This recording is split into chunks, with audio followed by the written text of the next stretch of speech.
Lesson 24. Paul writes to the congregations. Paul's letters strengthened the Christian organization.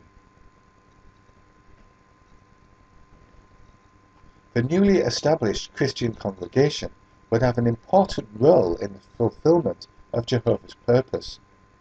But the first century Christians quickly came under attack. Would they keep their integrity to God in the face of persecution from without and other more subtle dangers from within? The Christian Greek scriptures contain 21 letters that offered needed counsel and encouragement. 14 of the letters, from Romans to Hebrews, were penned by the Apostle Paul. These letters are named after those to whom they are addressed, whether an individual or the members of a particular congregation. Consider some of the subjects covered in Paul's letters. Admonition on morals and conduct. Those who practice fornication, adultery, and other gross sins will not inherit God's kingdom. Galatians 5, 19-21, and 1 Corinthians chapter 6, verses 9-11. Worshippers of God must be united regardless of nationality. Romans 2:11, Ephesians 4, 1-6. They should cheerfully give of themselves to help fellow believers in need. 2 Corinthians 9:7. Pray incessantly, Paul says. Indeed, worshippers are encouraged to pour out their hearts to Jehovah in prayer. 1 Thessalonians 5:17 and 2 Thessalonians 3:1, Philippians 4:6-7. For prayers to be heard by God, they must be offered in faith. Hebrews 11:6. What will help families to thrive? Husbands should love their wives as their own bodies.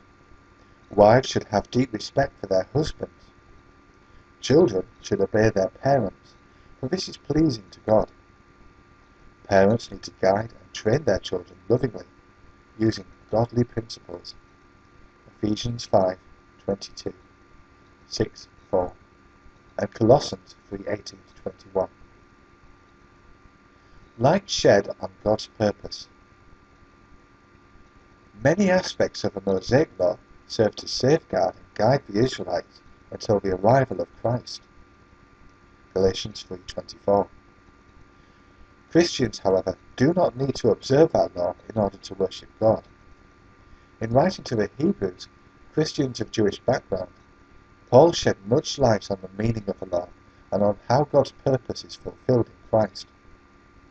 Paul explained that various arrangements under the law had prophetic value.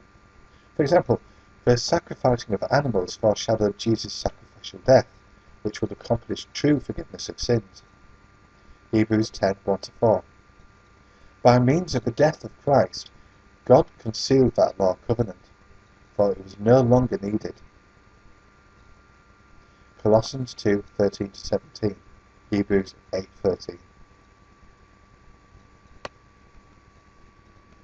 Direction on proper congregation organization. Men willing to handle responsibilities in the congregation must have high moral standards and meet spiritual qualifications. 1 Timothy 3:1-10, 12 and 13. Titus 1:5-9. Worshippers of Jehovah God should regularly gather together with fellow believers to encourage one another. Hebrews 10:24-25. Meetings for worship should be upbuilding and instructive. 1 Corinthians 14:26-31. By the time Paul wrote the second of his two letters to Timothy, the apostle was back in Rome. He was imprisoned, awaiting judgment. Only a courageous few risked visiting him. Paul knew that his time was short. "I have fought the fine fight," he said. "I have run the course to the finish. I observed the faith." 2 Timothy 4:7. Likely, Paul suffered martyrdom shortly thereafter, but the apostles' letters guide true worshippers of God to this very day.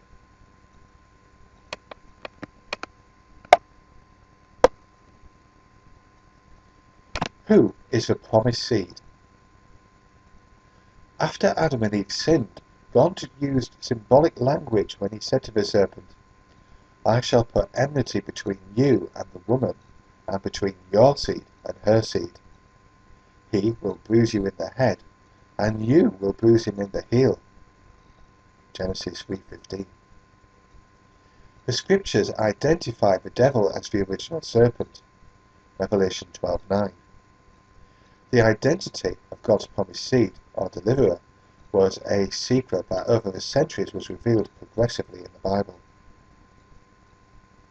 Some 2,000 years after Adam and Eve sinned, Jehovah indicated that the promised seed would come through Abraham's lineage. Genesis 22:17, 18.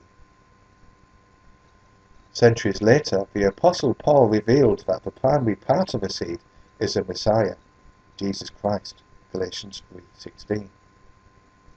In harmony with Genesis 3:15, Jesus was figuratively bruised in the heel when he was put to death. However, God resurrected Jesus, who was made alive in the Spirit. 1 Peter 3:18. God also purposed that 144,000 humans would become a secondary part of the seed. Galatians 3:29, Revelation 14:1. They are resurrected to spirit life as joint heirs with Christ in the heavenly kingdom. Romans 8:16-17. As a mighty king in heaven, Jesus will soon do away with the devil and his seed, the wicked humans and demons who follow Satan. John 8:44, Ephesians 6:12. The rule of Jesus will bring peace and joy to all obedient mankind. He will thus eventually bruise the serpent in the head, crushing him out of existence. Hebrews chapter 2, verse 14. If you would like a free home Bible study at a time and place to suit you, please navigate your browser to jw.org and follow the links online. Thank you for listening.